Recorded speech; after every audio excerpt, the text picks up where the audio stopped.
자, 오늘 본문의 제목은 뻔합니다. 제목 보면 딱 나와 있죠. 새 계명을 너희에게 주노니. 새 계명이 뭐예요? 오늘 본문의 핵심은 새 계명입니다. 새 계명. 그러면 새 계명이 있다는 것은 헌 계명이 있다는 말이잖아요. 맞아요? 헌 계명이 뭐예요? 십계명. 맞아요, 십계명. 헌 계명은 구약이라고 할 수 있는데 구약을 압축하면은 십계명입니다. 많은 율법이 있지만은 그 십계명이 있는데 그 십계명이 잘 됐을까요? 안 됐을까요? 잘 안 됐겠죠. 그러니까 예수님께서 오셨고 그 옛날에 주신 그 계명을 제끼쁘고 그럼 버리쁘고 버려버리고 새로운 것을 주셔서 새 계명이라고 합니다. 옛날에 헌 계명, 옛 계명이라고 합니다. 옛 계명을 다 포함해가지고 그것을 완벽하게 만들어내는 계명을 새 계명이라고 하는 거예요. 오케이? 옛날에 내가 뭔가 장사를 하고 사업을 해가지고 5억을 손실을 봤어요. 그럼 새로 사업을 해가지고 1억을 벌었으면은 잘 된 거예요? 안 된 거예요? 잘 안 된 거예요? 잘 된 거예요? 잘 된 거죠? 잘 된 것도 맞고 근데 잘 안 된 것도 맞아요. 옛날에 5억을 잃었는데 그거 다 접어보고 다 했는데 1억을 벌었어요. 그러면은 다시 이것만 보면 1억을 벌었으니까 잘 된 것 같지만은 옛날 거하고 합쳐보면은 마이너스 4억이에요. 여전히. 그러니까 잘 된 것도 맞는데 조금 아직까지는 부족한 것도 있는 거예요. 그런 거는 완전히 잃었었다고 복구했다고 보기가 힘들죠. 그런데 예수님의 이 새 계명은 옛날에 계명을 완전히 커버 다 하고 나서 완벽하게 이루고 난 뒤에 또 이룰 수 있는 그런 새 계명이 되는 거예요. 계명이라는 말은 마음속에다가 명령을 심어주다는 뜻이에요. 마음속에. 그러니까 꼭 해야 되는 거예요? 그냥 안 해도 되는 거예요? 네. 선택이에요? 필수예요? 필수예요. 이 계명이라는 것은 그런 의미를 가지고 있어요. 십계명도 필수였는데 못 해냈죠. 그 못 해낸 이유가 있기 때문에 예수님께서 오셨고, 그러면 이제는 왜 그것을 하라고 하시느냐? 또 그 이유에 대해서 알아봐야 되는 겁니다. 그런데 그런 것들을 알아보기 전에 우리는 성경을 공부할 때에 이런 문맥을 잘 봐야 되는 거예요. 단어 하나하나에 집중을 해서 성경을 보면은 큰일이 납니다. 자, 보세요. 지금 이 본문은 우리가 읽었던 이 본문에서 제일 중요한 거는 계명이잖아요. 31절에서 35절의 말씀입니다. 그죠? 그러면은 21절과 30절까지의 내용은 무엇입니까? 그 내용은 제자 중에서 믿을만한 제자, 믿을만하니까 돈을 맡겼겠죠? 그 가룟 유다가 예수님을 팔 것이라는 내용을 가지고 있습니다. 그죠?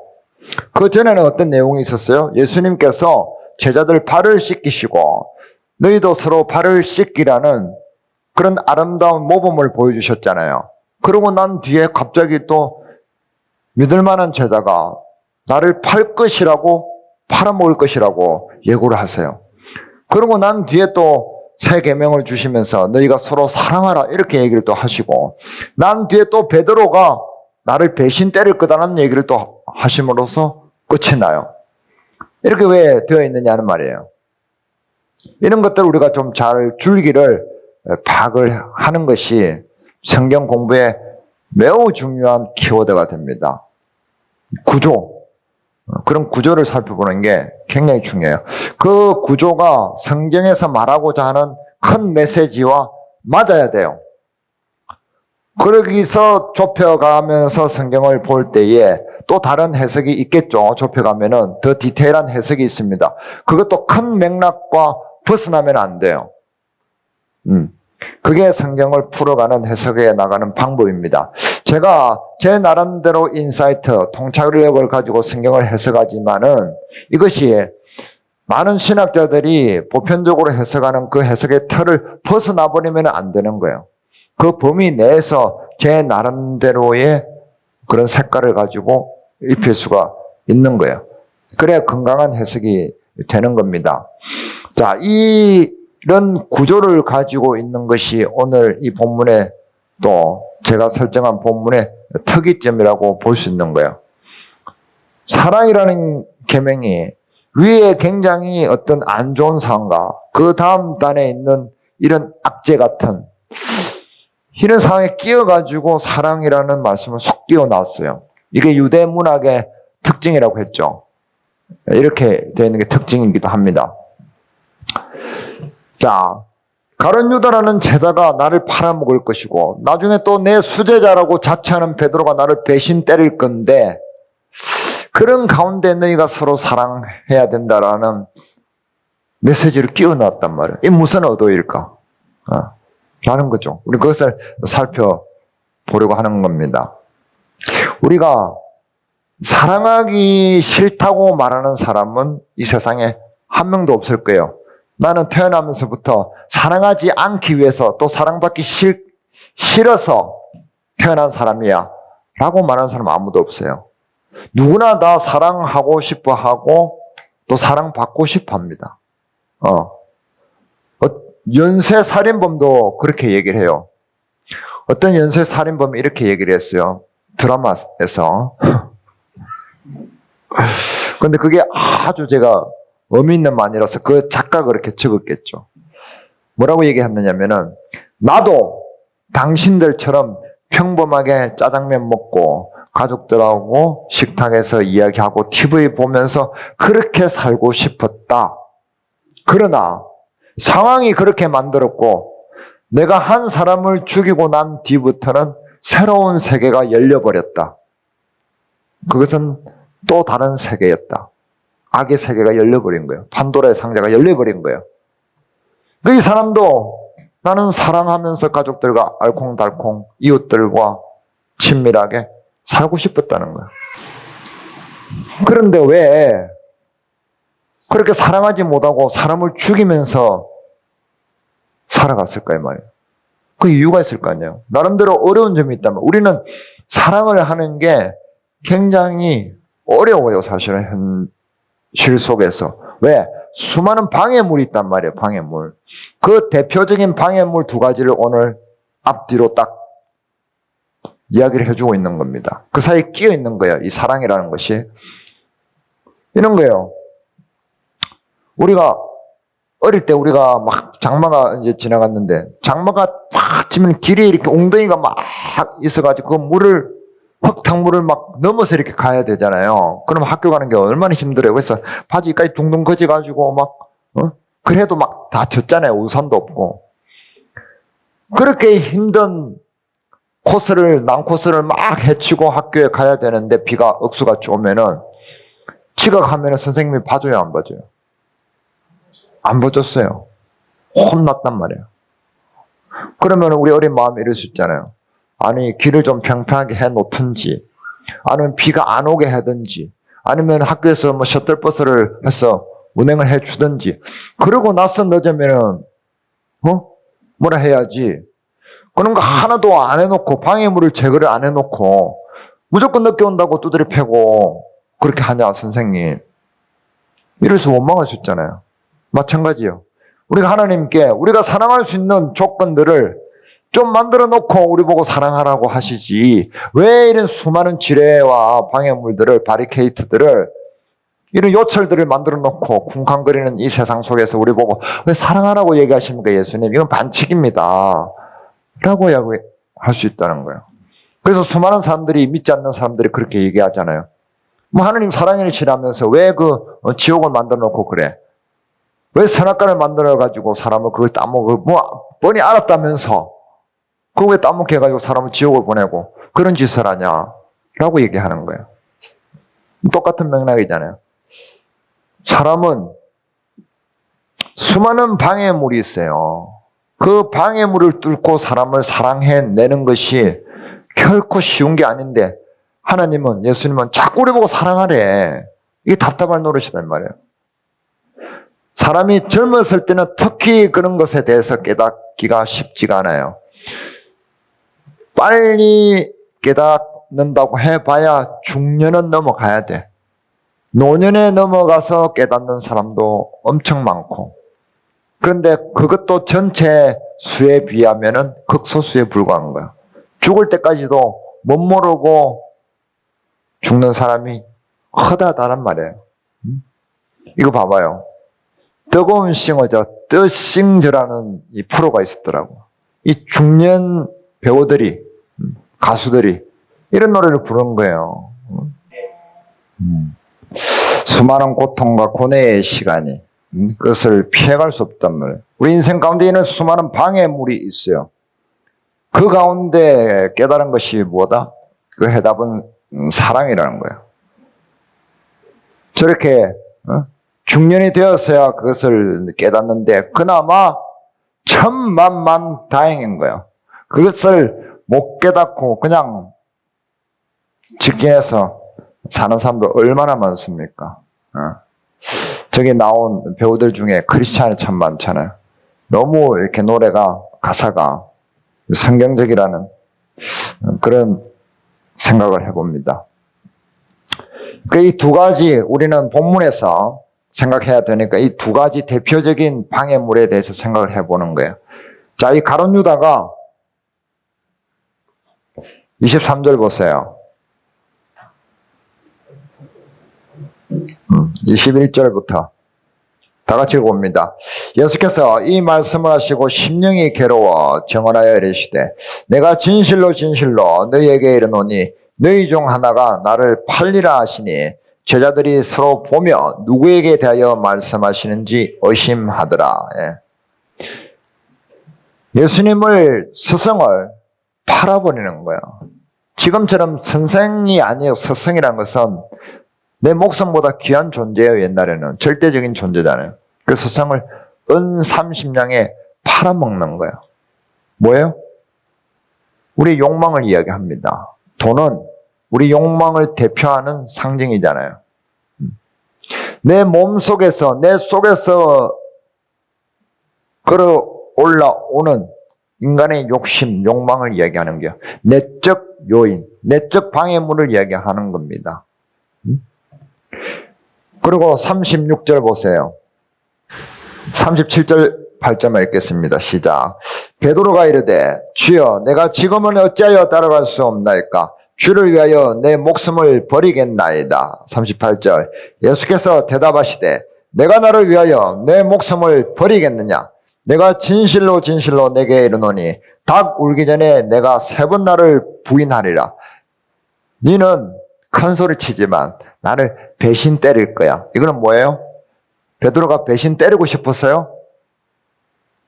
상황이 그렇게 만든 거예요. 이거는 외적 요인이에요. 상황이 자꾸 나를 열받게 하고, 상황이 나를 자꾸만 망가지게 하고, 상황이 자꾸만 나를 사랑하지 못하게 하는 것을 이야기해요. 예를 들면 이런 거예요. 지금 여름이니까 조금만 움직이면은 에어컨 없는 데서 땀이 나요, 안 나요? 땀이 나죠. 땀이 오는 시간 났다가 식었다가 났다가 식었다가 하면은 밤에 잠이 잘 와요, 안 와요? 몸이 샤워하기 전에는 끈적끈적하겠죠. 끈적끈적해지잖아요. 그게 내 몸속에서 나온 거예요. 뭔가 와가지고 들러붙은 거예요. 그러니까 내 몸속에 올라오는 거야. 뭐가? 욕심이. 욕심의 대표가 돈에 대한 욕심이잖아요. 권력, 자기 자랑, 교만한 것, 명예심. 그런 것들은 내 속에서 올라오는 욕망이에요. 그 방해를 받아요. 그것 때문에 우리가 사랑하지 못하는 거예요. 그리고 끈적끈적한 몸 상태로 있으면은 밖에 돌아다니면은 뭐가 들러붙어요? 먼지도 달라붙고 모기가 달라붙잖아요. 모기가 땀냄새 나고 끈적끈적한 모기가 얼마나 잘 달라붙어요. 옛날에 제가 바닷가에 캠핑 갔다가 죽을 뻔했어요. 바다 모기가 얼마나 독한데. 이것은 외적 요인이에요. 외적 요인. 모기가 달라붙어 계속 벌레가 달라붙고 이렇게 한 상태에서 내가 숙면을 취하라고 그러면은 뭐라고 그러겠어요? 미쳤냐라고 하겠죠. 내 몸속에서 끈끈함이 자꾸 나와. 내 몸 밖에서 모기가 자꾸 나를 뜯어먹으려고 그래. 파리가 앵앵거리고. 내적으로 외적으로 계속 방해물들이 설치잖아요. 나를 몰아세우잖아요. 그런 상태에서 쿨쿨 단잠 자세 가능할까 이 말이야. 밤새 단잠을 자는 그 미션을 훌륭하게 아무렇지도 않게 기쁘게 행복하게 이루어낼 수 있느냐 말이에요. 되겠어요? 안 된단 말이에요. 그 예수님 그렇게 말씀하시는 거예요. 나를 팔아먹을 돈의 욕망에 빠져있는 제자가 앞에 떡 버티고 있고 뒤에는 내가 잡혀갈 때에 나를 위해서 울어주지는 못할 망정 배신 때리고 3번이나 나를 부인하고 도망갈 그런 제자가 밑에 딱 대기하고 있어. 그런 상태에서 가운데에서 하시는 말씀이 서로 사랑하라. 어떻게? 1절에 봐봐요. 13절 1절 다 같이 읽습니다. 6월절 전에 예수께서 자기가 세상을 떠나 아버지께로 돌아가실 때가 이런 줄 아시고 세상에 있는 자기 사람들을 사랑하시되 끝까지 사랑하시니라. 끝까지 사랑하라고 말씀하시는 거예요.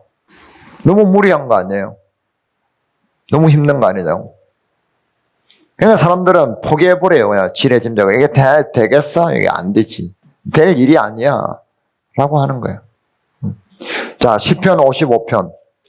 더 힘든 케이스로 가봅니다. 최악으로. 도대체 이래가지고 사랑하는 게 되겠어요? 도저히 안 돼요. 성경을 보면은. 시편 55편 12절로부터 14절까지 12, 3, 4 읽겠습니다. 나를 책망하는 자는 원수가 아니라 원수일진데 내가 참았으리라. 나를 대하여 자기를 높이는 자는 나를 미워하는 자가 아니라 미워하는 자일진데 내가 그를 피하여 숨었으리라. 그는 곧 너로다. 나의 동료, 나의 친구요, 나의 가까운 친으로다. 우리가 같이 재미있게 언론하며 무리와 함께 하여 하나님의 집 안에서 다녔도다. 가장 가까운 사람이 자기를 팔아먹었다 이 말이에요. 다윗을 고발하고 팔아먹었어.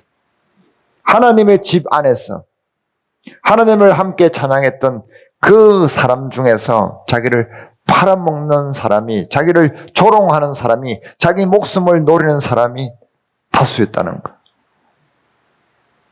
이런 상태에서 사랑이 되겠어요? 어떻게 되겠냔 말이에요. 이사야 봅니다. 이사야 64장 6절 시작. 무릇 우리는 다 부정한 자 같았어. 우리의 은은 다 더러운 옷 같으며 우리는 다 잎사귀같이 시들므로 우리의 죄악이 바람같이 우리를 몰아가나이다. 우리 속에서 이 죄에 대한 욕심이 올라와요. 가룟 유다 마음에 사탄이 들어가서 사단이 유다에게 예수를 팔아먹게 했잖아요. 그 욕심을 부추게 했잖아요. 사단이 들어오면 우리가 죄에 자꾸 발동되고 자극을 받습니다. 여기에 나오는 우리는 다 부정한 자 같았어. 우리의 은은 다 더러운 옷 같으며 우리는 다 잎사귀같이 시들므로 우리의 죄악이 바람같이 우리를 몰아가나이다. 우리의 죄악이 누구 죄예요? 나의 죄예요? 너의 죄예요? 누구의 죄예요? 우리 모두의 죄예요? 나는 죄를 짓고 싶지 않아. 쌍욕을 하고 싶지 않아. 그런데 어떻게 해요? 누가 나에게 시비를 건단 말이에요. 누가 나에게 피해를 주려고 한단 말이에요. 나를 이용해 먹으려고 한단 말이에요. 먼저 그런 상황이 다가오죠. 나를 몰아세운단 말이에요. 그 사람은 다른 사람의 악이 나에게 다가옴으로써 나를 몰아세운단 말이에요. 그럼 나는 방어를 해야 되잖아. 방어를 해야 될 거 아니에요. 2대 때리면 최소한 한 대는 때리든지 아니면 저항하는 모습이라도 보여줘야 되잖아요. 나도 악을 죄를 돌려 갚아줘야 돼. 그게 이슬람교잖아요. 갚아줘야 된단 말이에요. 나도 만만치 않다는 것을 보여줘야 된다. 그러니까 내가 다시 그 죄를 받아서 다시 돌려줘야 돼. 그게 계속해서 반복이 되는 거예요. 그럼 쟤는 또 나를 때리고 나는 또 쟤를 패고 주고받고 계속 반복되는 거예요. 그 우리의 죄악이 우리를 어디로 몰아가요? 바람과 주리를 몰아가는 거예요. 지옥으로 몰아가는 거예요. 왜? 죄를 무한 반복 짓는 데가 지옥이잖아요. 우리를 지옥 가운데 살게 하고 나중에 죽어서도 지옥으로 우리를 몰아가게 되는 거예요. 우리 내적인 욕망이, 욕심이, 분노가, 감정이 우리를 그렇게 몰아가 세운단 말이에요. 원수가 먼 데 있는 사람끼리 원수가 돼요? 가까이 있는 사람끼리 원수가 돼요? 가까이 있는 사람끼리 원수가 돼요. 로미오와 줄리엣도 가까이 있는 이웃들이잖아요. 이웃이 원수가 돼요. 부부가 원수가 되고 친구가 원수가 되고 동업자가 나중에 원수가 되고 가까운 나라가 원수 나라가 돼요. 가깝고도 먼 나라가 되는 거예요. 그런 거예요. 서로가 서로의 영향력을 주는 관계에 있는 사람들이 서로 죄를 부추기는 거예요. 욕망 때문에. 돈은 일만 악의 뿌리라고 했어요. 대표적인 게 돈이에요. 돈을 위해서 사람을. 그리고 아까 시편 읽은 것처럼 가까운 사람들이 나를 배신해요. 나를 이용해 먹어요. 저도 그런 일을 많이 당해봤어요. 가까운 사람이 나를 팔아서 내 이름을 팔아서 손덕철을 가 뭐라고 하더라. 카드라 통신을 막 남발을 합니다. 뻔히 알아요. 그럼 모를 줄 알아요. 다 말이 돌아가지고 나한테 들어오잖아요. 그 들어왔을 때 어떻게 해야 돼요? 기가 없는데 내일 봐. 잠이 안 온대. 내일 아침 먹고 따지러 가야겠다. 소용없어요. 그 사람이 안 하면 또 누군가 또 하게 되어 있어요. 인간의 본성이라는 것이 그렇게 되어 있어요. 사단의 지배를 받을 때에. 그래서 우리는 이 사랑하지 못하게 되어 있어요. 욕망과 이 상황의 탐바구니 속에 딱 끼어가지고 우리가 계속 실험을 하기 때문에 힘든 거예요. 이것들하고 싸우기도 바빠. 그런데 어떻게 사랑을 할 재간이 있겠어요? 그게 잘 안 되는 거예요. 그런데 그럼에도 불구하고 예수님은 왜 사랑하라고 하시나요? 이런 거를 모르실까요? 하신단 말이에요. 13장으로 다시 돌아갑니다. 해답을 주시잖아요. 34절. 다 같이 읽습니다. 새 계명을 너희에게 주노니 서로 사랑하라. 내가 너희를 사랑한 것 같이 너희도 서로 사랑하라. 내가 너희를 사랑한 것 같이 사랑하면 돼. How? 어떻게? 아까 1절에 읽었죠.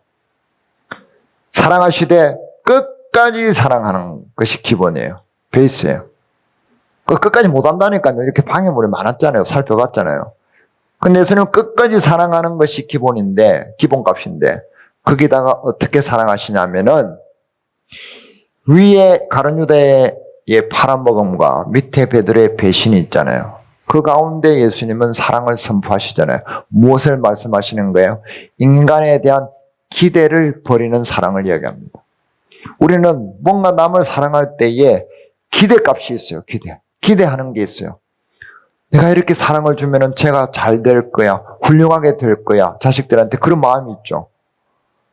보상을 받으려고 하는, 미래에 대한 보상을 받으려고 하는 기대값이 있어요. 그러나 예수님은 그것을 우리에게 가르쳐 주는 거예요. 기대하지 않는 사랑이 무엇은 사랑이다? 조건 없는 사랑이다. 그냥 사랑하는 거예요. 사람 그 자체를 사랑하는 게 진짜 사랑인 거예요. 기대하지 않는 사랑. 그러면은 영원히 사랑할 수 있어요. 사랑을 받는 사람이 잘못된 길로 가든지 그 사랑에 감동되어서 좋은 길로 오든지 그것은 자기 선택의 몫인 거예요. 내가 아내를 사랑하면 아내가 나에게 반찬을 잘해주겠지? 천만에. 안 해줄 수도 있어요. 내가 500만 원 벌어주던 것을 2천만 원 벌어주면은 나에게 더 서비스를 잘하겠지. 잘할 수도 있지만은 그거는 아내 지 마음이에요.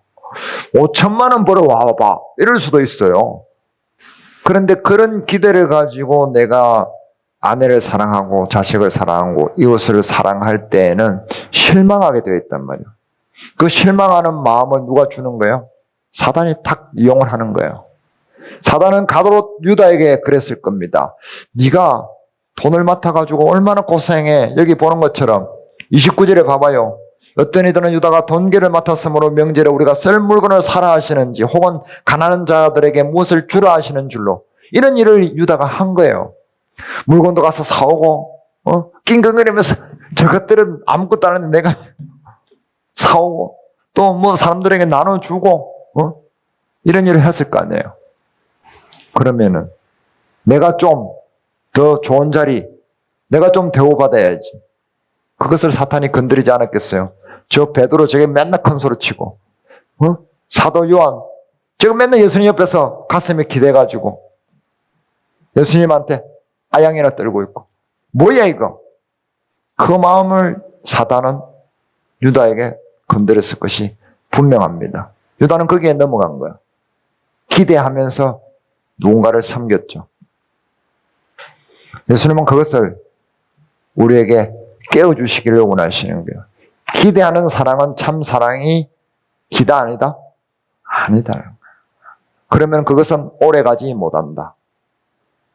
거기다가 나를 배신하고 나를 팔아먹는 사람 있을지라도 우리는 미래의 일을 몰라요. 모르니까 그 사람을 지금 당장 사랑할 수 있지만 예수님은 나를 팔아먹고 나를 배신할 것을 이미 아시잖아요. 아시는 상태에서 사랑을 하시는 거예요. 가능해요? 지금 도영님 자매가 나가가지고 이마트 가가지고 내 이름은 대고 5천만 원치 카드로 확 긁어부고 날라뿔 거야. 내가 알고 있어. 알고 있는데 지금 당장 웃음이 나올까요? 안 나오죠. 째려보겠지. 제가 어떻게 막아야 돼? 못해요 우리는. 근데 예수님 아신단 말이에요. 그것을 예수님은 지금 보고 계신 거예요. 그 보고 계신 상태에서 유다를 사랑하시고 베드로를 사랑하시는 거예요. 그 사랑을 우리에게 가르쳐 주시기를 원하시는 거예요. 나는 하나님이라서 신적인 능력이 있기 때문에 그런 것이 아니라 나도 너희와 똑같은 인간으로서 인간의 감정을 가지고 지금 그렇게 하는 것이다. 그렇기 때문에 내가 인간이 된 거야. 나도 견디고 있는 거야. 왜? 31절 봅니다. 32절 크게 읽습니다. 그가 나간 후에 예수께서 이르시되 지금 인자가 영광을 받았고 하나님도 인자로 말미암아 영광을 받으셨도다. 만일 하나님이 그로 말미암아 영광을 받으셨으면 하나님도 자기로 말미암아 그에게 영광을 주시리니 곧 주시리라. 그 하나님의 나라의 백성이 되는 그 영광이 얼마나 멋지고 가치 있는 일인지 그것을 바라봤기 때문에 그렇습니다. Understand? 우리가 이 세상 살아갈 동안에 사람들에게 인정 못 받을 수 있습니다. 그러나 하나님의 인정이 있다는 하나님의 큰 위로가 있고 하나님께서 주시는 그 놀라운 영광의 기쁨이 있기 때문에 그 맛을 본 사람은 그것을 견디어내고 해내는 거예요. 길게 보라는 거예요. 길게 보라고. 너무 우리는 조급해가지고 당장 앞단만 보고 내일만 보고 열받으면 맛보고 금방 뭐 누가 뭐 좀 주면은 헬렐레 해가지고 그냥 와 제가 옛날에 회사에 좀 근무할 때 있었는데 사장님이 할아버지인데 딸이 전화가 왔어. 딸이 계속 아버지 보고 외제차 사내라고 조르는 거예요. 2천만 원만 줘 아버지. 나머지는 내가 알아서 할게. 2천만 원만 줘. 이놈의 집에 가지고 와 열받아가지고 뭐 회사가 들썩들썩 하도록 막 소리를 지르는 거예요. 그런데 옆 회사에 우리 회사에 그 원청업체죠. 원청업체. 그 회장님이 친구 같다고 하니까 그 화내던 얼굴이 언제 온데간데 없고 바로 막 한박 웃음을 어서 오이라 친구야. 왜 그래요? 돈 앞에 다른 돈을 뺏어가는 사람. 그 회장님은 나에게 오다를 줘서 돈을 벌게 하는 사람. 그런 거예요.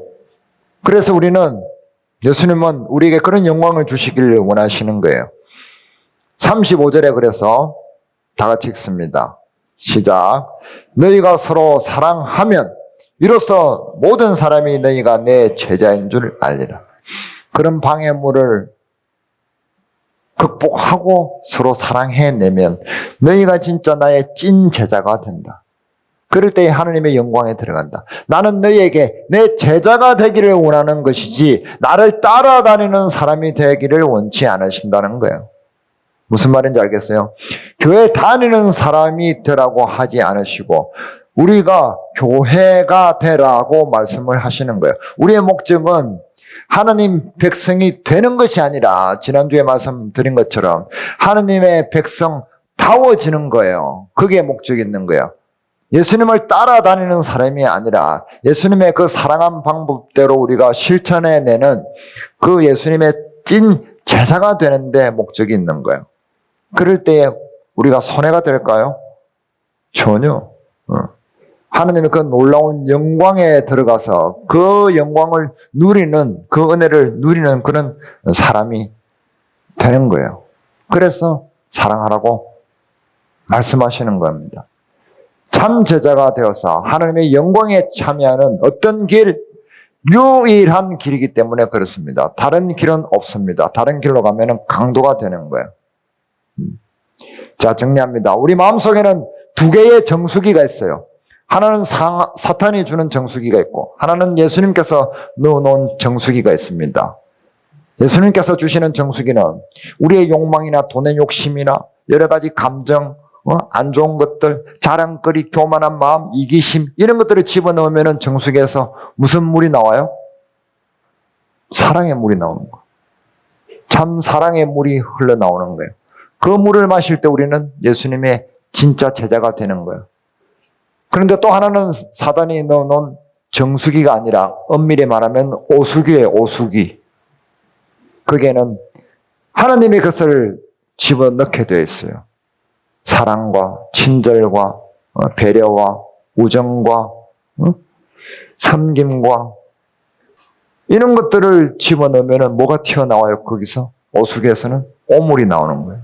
죄악이 나오는 거예요. 끈끈함이 나오는 거예요. 모기들이 달려드는 거예요. 그런 것들이 나오게 되어 있어요.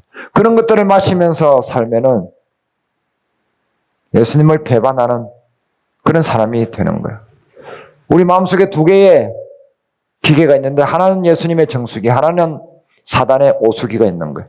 그 둘 중에 어떤 것을 가동시킬지는 누구의 몫이다? 우리의 몫이다. 예수님 우리 보고 해보라고 하시는 거예요. 어떻게?